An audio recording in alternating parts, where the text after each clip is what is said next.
Quênia, país africano famoso pelas áreas naturais protegidas, ganha destaque ao decretar feriado para o plantio de 100 milhões de árvores contra a crise climática. No feriado de 14 de novembro de 2023, cada um dos 50 milhões de habitantes foi incentivado a semear pelo menos 2 mudas para atingir a meta estabelecida. Por meio de um aplicativo na internet, as pessoas escolheram as mudas que foram distribuídas de graça.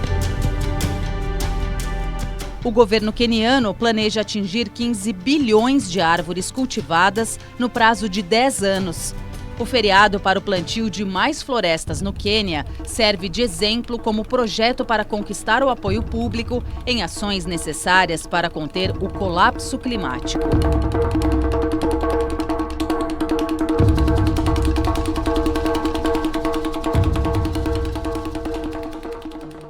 Está no ar o Repórter Eco, com informações sobre a crise climática, bioma exclusivamente brasileiro ameaçado e a proteção de um animal raro. Você é o nosso convidado especial.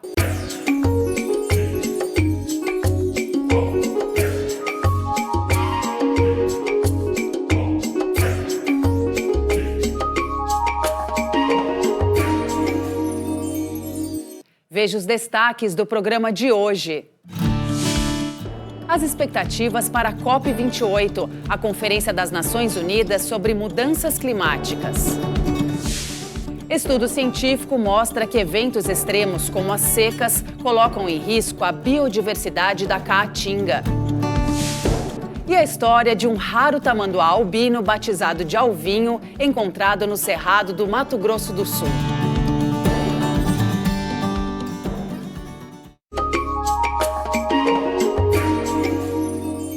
A COP28, Conferência da ONU sobre Mudanças Climáticas, será realizada de 30 de novembro a 12 de dezembro em Dubai, nos Emirados Árabes Unidos.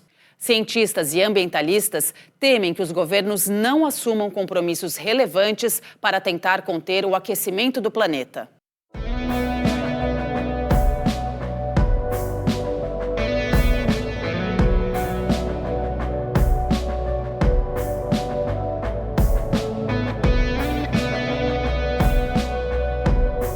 Em 2023, seca severa na Amazônia, a pior da história do Rio Negro. No Rio Grande do Sul e em Santa Catarina, sequência inédita de ciclones, com enchentes devastadoras. A causa pode estar no superaquecimento dos oceanos, que absorvem o excesso de calor provocado pelas atividades humanas.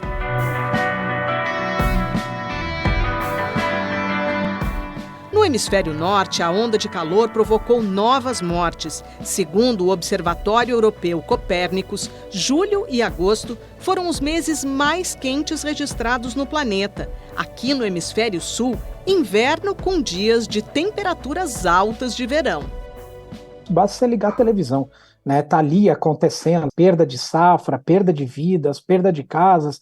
São prejuízos imensos, incontáveis e que vão se acumulando no decorrer do tempo.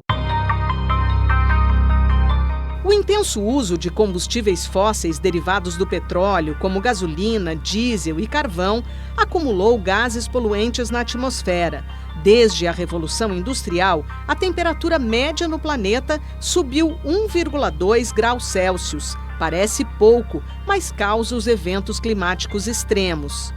No Brasil, o aumento da temperatura médio já é da ordem de 1,5 a 1,7 graus Celsius na maior parte das regiões brasileiras. Então, nós já chegamos próximas do limiar que a gente não deveria ultrapassar se quisermos ter um clima razoavelmente seguro ao longo deste século.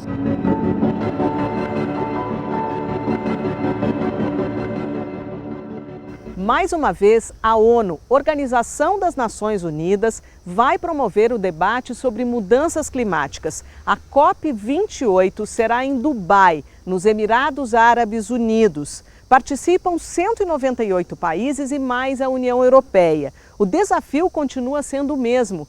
Quem vai financiar as energias renováveis e as adaptações necessárias no campo e nas cidades para enfrentar os eventos climáticos extremos? cientistas e ambientalistas estão pessimistas em relação à escolha do local. E o fato de termos 2 conflitos graves no mundo acontecendo entre Rússia e Ucrânia e entre Israel e Hamas pode complicar as negociações.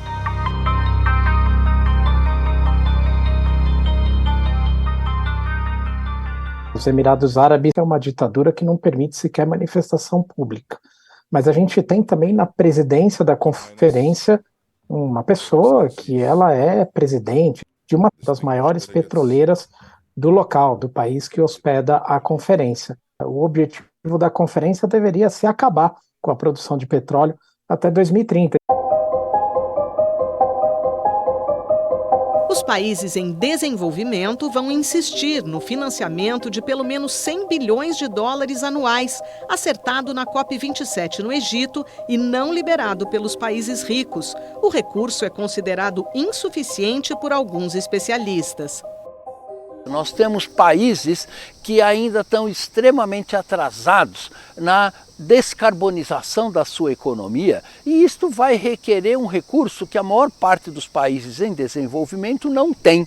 Isso é do interesse dos países desenvolvidos, porque basicamente, sem reduzir as emissões de 3/4 do nosso planeta, realmente nós não teremos um clima estável ao longo deste século. O Brasil vai mostrar ao mundo que reduziu o desmatamento na Amazônia. Segundo o INPE, o Instituto Nacional de Pesquisas Espaciais, mais de 40% no primeiro semestre de 2023. E os alertas seguiram em queda.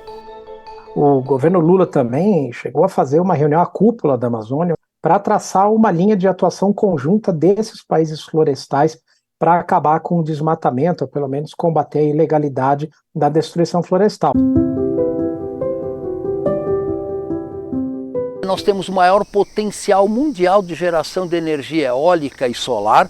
Nós temos um programa de biocombustíveis que nenhum outro país do planeta possui. Nós temos uma potencialidade de sequestrar carbono com reflorestamento e com recuperação ecológica. Bancos como o BNDES, como a FINEP, eles estão investindo bilhões de reais na construção de uma nova economia mais eficiente, com menores emissões, e este é o caminho certo.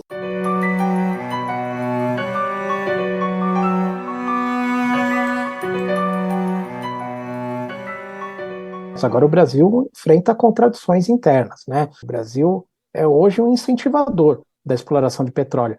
Não adianta você apenas diminuir o desmatamento, mas ali na hora de discutir o grosso do problema, não ter uma postura incisiva de que precisa acabar com a exploração dos combustíveis fósseis.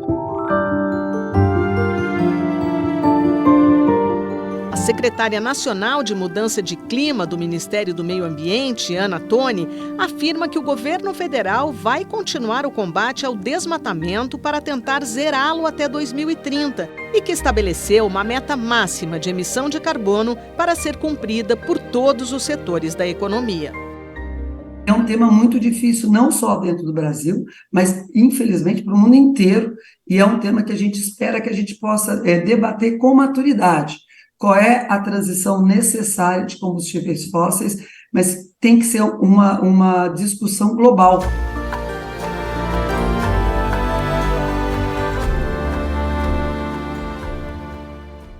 O Brasil vai apresentar na Cúpula do Clima dados de redução dos desmatamentos na Amazônia. Deve também cobrar dos países ricos o compromisso já firmado de financiar energias renováveis e medidas de adaptação aos eventos climáticos.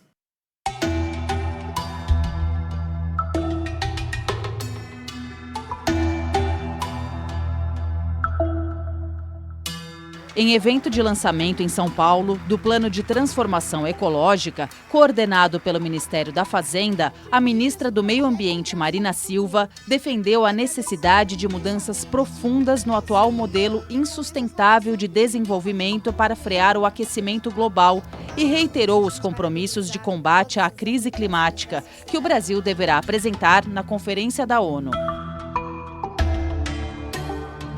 A agenda de adaptação É um imperativo ético. Nós já vivemos sobre os efeitos da mudança do clima, com eventos extremos e situações terríveis, econômicas, sociais, em perdas de vida, em todos os sentidos. Adaptação e mitigação não resolverão o problema se não tiver uma agenda de transformação do modelo insustentável de desenvolvimento que nós vivemos hoje, no Brasil e no mundo. O atual modelo é insustentável.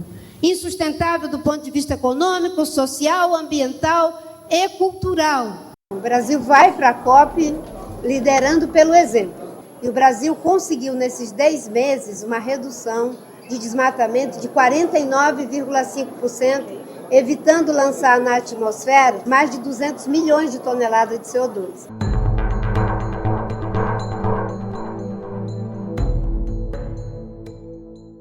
Logo mais, aqui no Repórter Eco, biodiversidade ameaçada. A crise climática coloca em risco as espécies da caatinga, bioma exclusivamente brasileiro.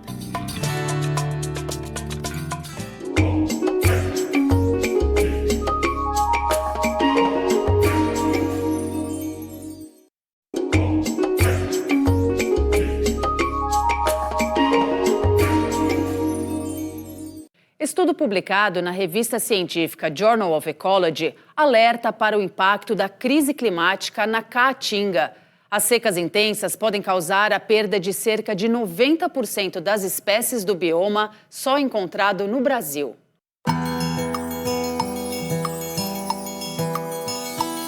Bioma exclusivamente brasileiro, a caatinga surpreende ao se transformar constantemente. O nome vem do tupi-guarani, significa mata branca. É como ela fica nos longos períodos de seca que marcam o clima semiárido nordestino. Mas quando vem a chuva, a vegetação se veste de verde. A caatinga vai além dos arbustos retorcidos e dos cactos, como o mandacaru ou o coroa de frade. Ela também é formada por florestas. As da palmeira carnaúba, que oferece palha e cera, são exuberantes.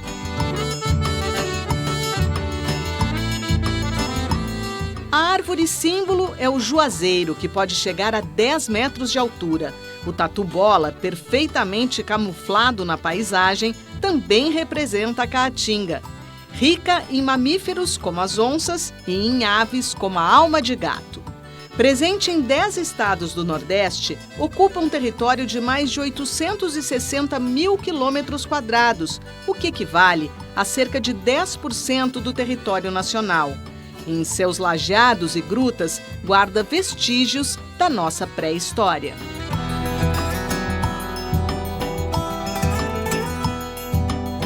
Mas toda essa riqueza está ameaçada pelas mudanças climáticas. Projeções para 2060, daqui a 37 anos, indicam que a aparência e a composição vegetal da caatinga podem mudar radicalmente. Elas estão no estudo assinado por 6 pesquisadores da Unicamp, Universidade Estadual de Campinas, das Universidades Federais da Paraíba, Pernambuco e Viçosa e do Instituto Federal Goiano. Ele foi publicado na revista Journal of Ecology, da Sociedade Britânica de Ecologia. A quantidade de espécies de plantas que existe na caatinga, ela vai ser reduzida em 99% do território desse bioma.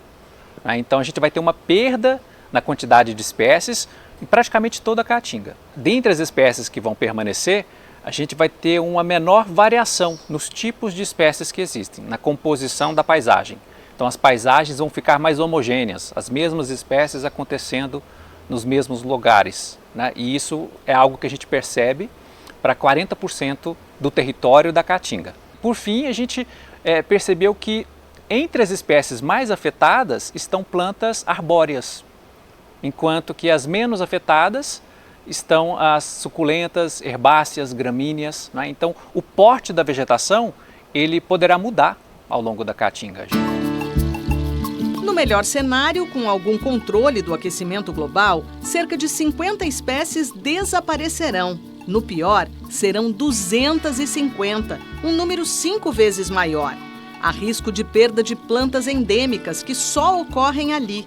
E a capacidade de retirar carbono da atmosfera, o que é fundamental para tentar controlar as alterações climáticas, deve diminuir.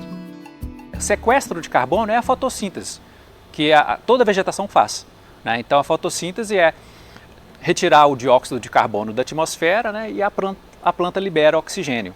Por outro lado, quando ela faz a fotossíntese, até para a própria planta crescer, ela vai depositando esse carbono nas folhas, nos galhos, no tronco, né, nas raízes. E essa função de depositar carbono, de segurar o carbono, é o armazenamento de carbono. Ao trocar a vegetação, né, de espécies arbóreas para espécies menos, né, lenhosas, né, gramíneas, espécies de plantas suculentas, a gente vai ter uma redução desses serviços ecossistêmicos, né? E esses serviços eles ajudam a combater as mudanças climáticas. Para realizar o estudo, que durou 2 anos, os pesquisadores consultaram herbários, coleções biológicas e o maior banco mundial virtual de biodiversidade, que reúne informações de espécies do planeta todo. O foco foram as da Caatinga, a partir dos dados levantados por pesquisadores que foram a campo. Mais de 400 mil registros de ocorrências de plantas foram considerados. Então a gente construiu esse banco de dados para 3.000 espécies. Uma vez que esse banco de dados estava pronto, né, a gente precisava utilizar modelos estatísticos e de inteligência artificial para entender como que essas presenças das espécies ao longo da América do Sul podem ser explicadas por variáveis do clima, temperatura, precipitação, e características do solo também. Então a gente identifica a relação que existe entre a presença e a ausência da espécie com essas características de clima e solo. Evitar a perda da biodiversidade da Caatinga é o objetivo do estudo. Nós acreditamos que a Caatinga ela é um bioma negligenciado. Muitas vezes essa falsa impressão de que ela é pobre em espécies, de que ela não é rica em biodiversidade, leva as pessoas, os tomadores de decisão, a não considerarem a importância desse bioma. Ao fazer um estudo desse, nós queremos criar um alerta, né? A gente quer mostrar que é preciso tomar uma atitude urgente para tentar minimizar, né, os danos que as mudanças climáticas poderão causar no futuro.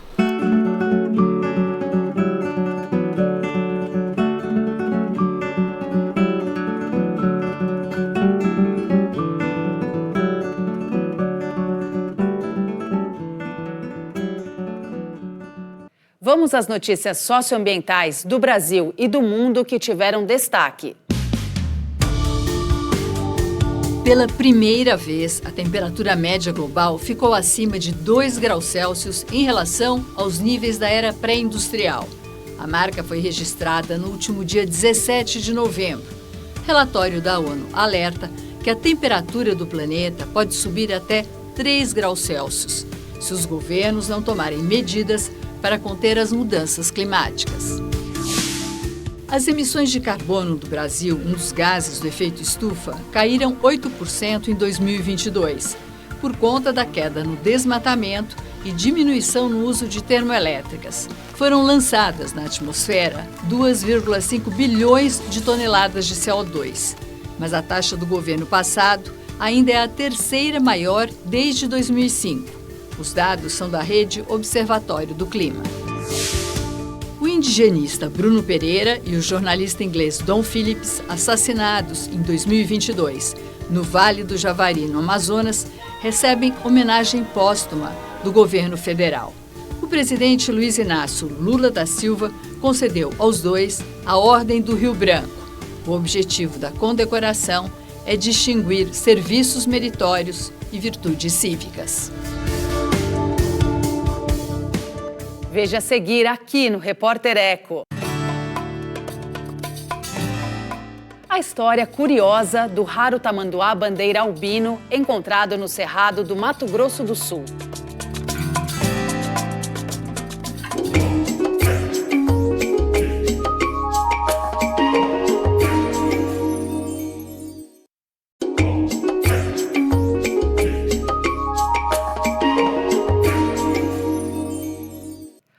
raro tamanduá-bandeira albino desperta a curiosidade dos cientistas. Chamado de alvinho, o filhote nasceu no Cerrado do Mato Grosso do Sul, mesma região onde foi encontrado o primeiro animal albino da espécie.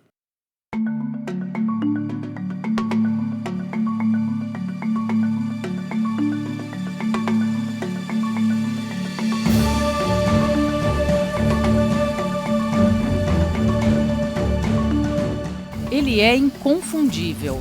O focinho comprido fareja de longe formigas e cupins. Com a língua pegajosa, consegue capturar cerca de 30 mil desses insetos por dia. A cauda peluda lhe rendeu o nome de tamanduá-bandeira.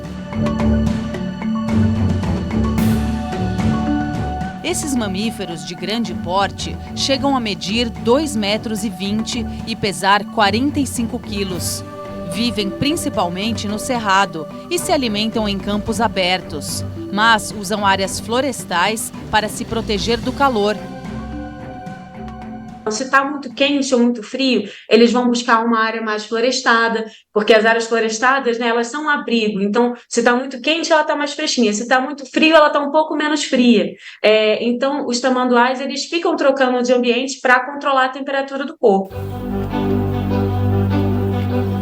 O Instituto trabalha, entre outras frentes, para minimizar os impactos das estradas que colocam em risco o tamanduá-bandeira. Mas um estudo inédito realiza o monitoramento de um filhote diferente, o alvinho, um tamanduá-bandeira albino. Ele foi encontrado em 2022 na região de Três Lagoas, no Mato Grosso do Sul. O albinismo é a ausência total ou parcial de melanina, pigmento de proteção natural dos organismos que dá cor à pele, olhos e pelagem. Junto com o monitoramento do colar de GPS, a gente também está fazendo um monitoramento de saúde do alvinho.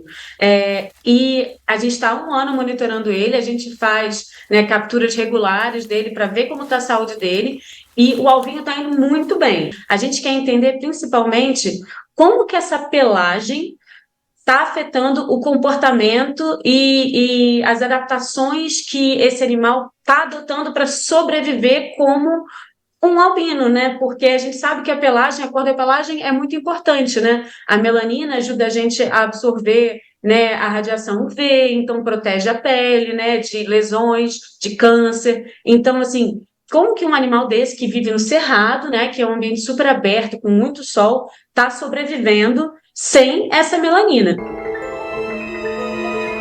Alvinho é o segundo indivíduo com albinismo localizado na mesma região. O primeiro foi encontrado morto em agosto de 2021. A pesquisa pretende descobrir se existe relação de parentesco entre eles e entender por que um evento tão raro aconteceu 2 vezes no mesmo lugar em um curto período de tempo. O tamanduá-bandeira pode estar com uma população pequena nessa região, pode ser porque ele é uma população isolada, e quando a gente pensa, isso faz muito sentido, porque esse animal está numa região do Cerrado, do Mato Grosso do Sul, que tem sido extremamente degradada, né? É uma área muito convertida para a produção, para pastagem. O alvinho, né, esse evento genético raro que está acontecendo por conta, muito provavelmente, da degradação do Cerrado. Os tamanduás-bandeira estão ameaçados, sobretudo, pela perda de habitat por desmatamentos para a agropecuária, colisões veiculares e queimadas. De acordo com a rede de ONGs MAP Biomas, entre 1985 e 2022, o Cerrado perdeu 27% da sua vegetação original. A savana mais biodiversa do mundo é também o bioma mais ameaçado do Brasil. Para a pesquisadora, é preciso pensar em ações urgentes de preservação.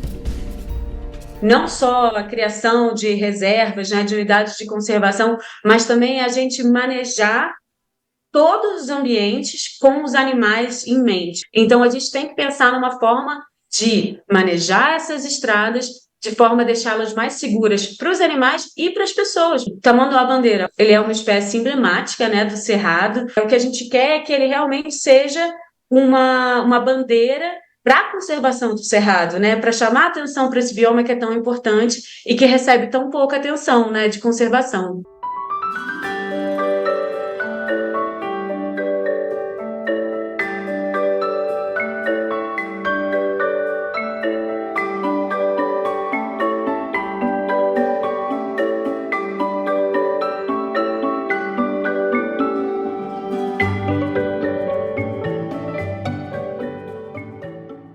Por hoje é só. A gente se encontra no próximo programa com mais projetos, ações e pesquisas por um mundo sustentável para todas as formas de vida. Até lá!